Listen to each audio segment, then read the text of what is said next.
बिस्मिल्लाहिर्रहमानिर्रहीम, अस्सलाम वालेकुम। क्या हाल है तमाम देखने वालों के? सब अपने घर में खुश रहें, आबाद रहें, आमीन सुम्मा आमीन। आज हम पूरी पराठे की रेसिपी लेकर आए हैं। बहुत दिनों से मुझे कमेंट आ रहा था कि आप पूरी पराठा वो वाली रेसिपी दें जो दावतों में, मेहंदी वगैरह में लोग पकाते हैं, बनाते हैं। पूरी पराठा वो वाली जो तेल मेहंदी में लोग खाते हैं, जिसके लिए मैंने सफ़ेद आटा लिया है। ये तो हमने लिया है आधा किलो। और सबसे मेन चीज़ है आटा गूंदने का तरीका। आटा गूंदने का तरीका जो है वो आप पूरी वीडियो देखेंगे। बाकी पराठा बनाना तो उसके आटा गूंदने के बाद तो फिर सबसे ही आसान काम है। तो आटा गूंदते हुए आप पूरी वीडियो देखिएगा। मैं आटा गूंद के आपको बताती हूँ किस तरह गूंदना है। 1 कप हमें नीम गर्म दूध चाहिए होगा, फुल क्रीम मिल्क है, 1 खाने का चम्मच चीनी, हाफ टी स्पून नमक और 5 खाने के चम्मच पिघला हुआ घी। देसी घी ले लें, नॉर्मल घी ले लें, आपकी मर्ज़ी है। और दूध हमने 1 कप चाहिए होगा इस हिसाब से। अगर कम पड़ा, जैसे हमें जिस तरीके से आटा गूंदना है, तो हम पानी का इस्तेमाल करेंगे। तो ठीक है, फिर शुरू करते हैं। ठीक है, इसमें हमने चीनी डाली, नमक, घी और इसको थोड़ा सा मिक्स करते हुए दूध सारा जाएगा। ठीक है, आधा किलो में दूध 1 कप पूरा जाएगा और इसको इस तरह गूंदना है। नॉर्मली हम जब आटा घर का गूंदते हैं तो, बल्कि मैं ख़ुद भी मेरी बहुत सी रेसिपीज़ में मैंने आटा गूंदना भी बताया होगा, तो हम फ़ौरन से इसको इस तरह करना शुरू कर देते हैं। यानी कि इस तरह नहीं करना, सिर्फ इस तरह करना है। हाँ, सिर्फ मिक्स करना है। उज़मा सही बिल्कुल समझ गई है माशाल्लाह से। तो ये बिल्कुल सिर्फ मिक्स करना है। जैसे आटा गूंदना जिसको आ गया ना, ये वाला पूरी पराठे वाला, तो उसका पराठा अच्छा बनेगा। दूध से ये होगा कि सॉफ्ट भी होगा और ये जो जिस तरह का हमने आटा लिया इससे थोड़ा खस्ता भी होगा। मतलब जिस तरह का पराठा आप चाह रही हैं वैसे ही हो इंशाल्लाह। ये आटा हमारा गुन गया है। मतलब गुन गया से मुराद ये नहीं कि सही तरह गुन गया, अभी गुंदा नहीं गया, लेकिन ये कि खुश्क आटा नहीं रहा, किसी भी जगह पे खुश्क नहीं रहा, हमने मिक्स कर लिया। अच्छा, अब जो है ना, इसको गूंदने का ये है कि हमें कितना मतलब नरम रखना है और कितना टाइट रखना है। इसको टाइट बिल्कुल भी नहीं रखना और जिस तरह हम नॉर्मली घर का आटा गूंदते हैं वैसा भी नहीं रखना, थोड़ा सा सॉफ्ट रखना है। तो सॉफ्ट में ये है कि फिर इसके, क्योंकि हमने बेलना इस्तेमाल नहीं करना, मैं ऐसे कह रही हूँ बेलन इस्तेमाल नहीं करना, हो सकता है मुझे इस्तेमाल करना पड़ जाए, लेकिन ये कि नॉर्मली वो नहीं करते बेलन इस्तेमाल, तो हम भी कोशिश करेंगे बेलन इस्तेमाल ना करें।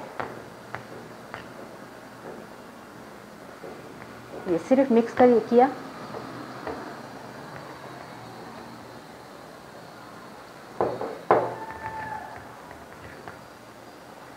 अब जो है ना, इस टाइम पर पानी डाल के हम गूंदेंगे, लेकिन अब जो है ना तो मैंने इस तरह निचोड़ना है, ना हमने मिक्स करना है। अब हमने सिर्फ इस तरह करना है, ज़ोर से मुक्कियाँ मारनी है। जिनको शौक़ है ना कि ये वाली रेसिपी का, वो बोर नहीं होंगे। उनको पता है कि जिनको सीखना है वो लंबी रेसिपी को भी खुशी से देखते हैं। उनको पता है कि हमें आटा गूंदने का भी एक तरीका मैं बता रही हूँ। अब आपने ख़ुद देखा, पहले मैंने मिक्स किया, फिर इस तरह नहीं किया और साथ ही मैंने मुक्की मारना शुरू कर दिया। ये देखिए, छोटी छोटी, चाहे तो दोनों हाथों से कर लें। अभी भी इतना नरम नहीं हुआ जितना नरम हमें चाहिए। और वैसे भी अभी आपको लग रहा होगा कि नरम है, नरम नहीं है। जब ये थोड़ा अपनी सेट होगा ना हालत में, तो फिर हाँ फूलेगा से आटा।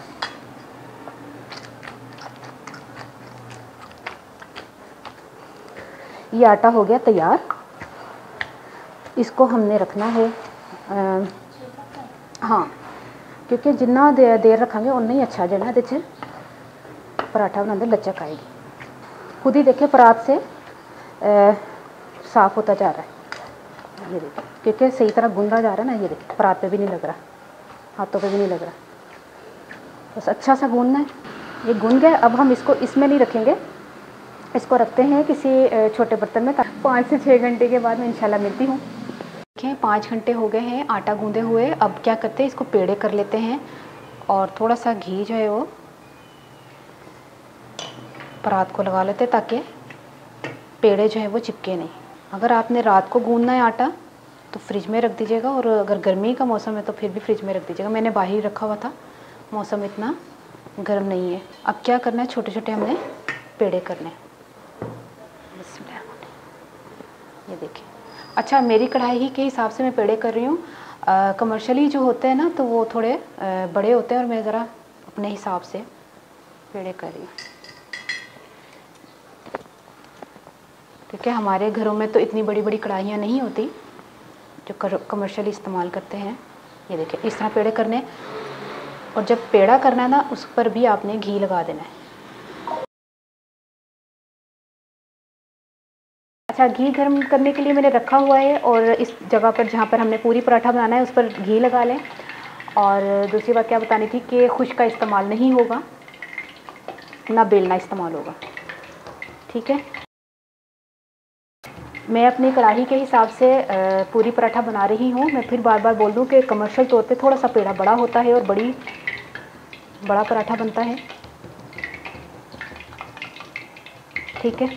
मेरे ख्याल में मेरी इतनी कढ़ाई तो है ना उसमें, एनी तो है ना। चलो थोड़ा सा ठंड लेने, चले चलते हैं।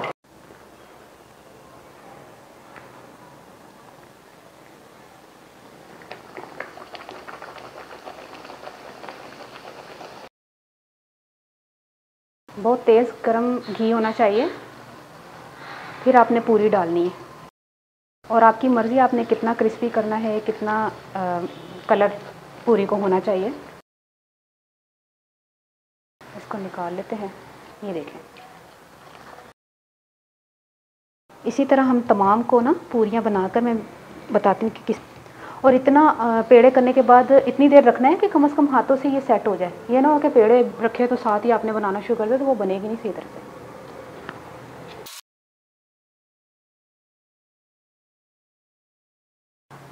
ये देखें, पूरी पराठा तैयार हो गया है। अब आपने ट्राई करके मुझे बताना है आपको ये रेसिपी कैसी लगी। बहुत ज़बरदस्त किस्म के पूरी पराठा बने हैं, मेरी सोच से भी ज़्यादा माशाल्लाह से बहुत ज़बरदस्त अच्छे बने हैं।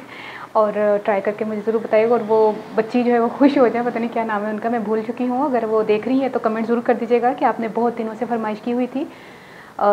ज़रूरी नहीं कि किसी तकरीबात में ही आप बनाएं, घर पे भी बना के खा सकते हैं। किसी तकरीबात का इंतज़ार करने की ज़रूरत नहीं है। लेकिन ये तकरीबात में इसलिए स्पेशली कि आपको मिलते हैं घर में, थोड़ा ऐसे लगता है कि ज़्यादा मुश्किल काम है। मुश्किल काम नहीं, सिर्फ आटा गूँध के एक साइड पे रख दें, 5-6 घंटे के बाद उसको आपने जब बनाना है तो ईज़िली बन जाते हैं।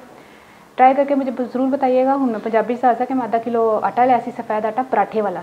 फिर मैं जोर दांगी पराठे वाला आटा सफ़ेद, ਉਹਦੇ ਵਿੱਚ ਮੈਂ ਘਿਓ ਪਾਇਆ, ਨਮਕ ਪਾਇਆ, ਚੀਨੀ ਪਾਈ ਤੇ ਉਹਨੂੰ ਮੈਂ ਦੁੱਧ ਨਾਲ ਗੁੰਨ ਲਿਆ। ਬਾਕੀ ਥੋੜਾ ਸਾ ਪਾਣੀ ਨਾਲ ਗੁੰਨਣ ਦਾ ਤਰੀਕਾ ਸਭ ਤੋਂ ਬੈਸਟ, ਜਿਹਨੂੰ ਕਹਿੰਦੇ ਨੇ ਨਾ, ਸਭ ਤੋਂ ਅਹਿਮ ਤਰੀਕਾ ਹੋਵੇ ਕਿ ਗੁੰਨਣ ਦਾ ਤਰੀਕਾ ਤੁਹਾਨੂੰ ਬਸ ਉਹੀ ਆ ਜਾਏ ਤੇ ਇਸ ਤਰ੍ਹਾਂ ਮਸਾਲਾ ਬਣ ਜਾਣਗੇ। ਬਾਕੀ ਤੁਸੀਂ ਥੋੜੀ ਦੇਰ ਉਹਨੂੰ ਰੈਸਟ ਵਾਸਤੇ ਛੱਡਣਾ ਤੇ ਹੱਥਾਂ ਨਾਲ ਉਹਨੂੰ ਬਿਲਕੁਲ ਘਿਓ ਲਗਾ ਕੇ ਨਾ ਤੇ ਇਸ ਤਰੀਕੇ ਨਾਲ ਕਰਨਾ ਕਿ ਐਨੇ ਹੀ ਗੋਲ ਬਣਨ, ਠੀਕ ਹੈ। ट्राई करके दसना तो रेसिपी कैसी लगी। अपनी दुआ याद रख लेना। अल्लाह हाफिज़।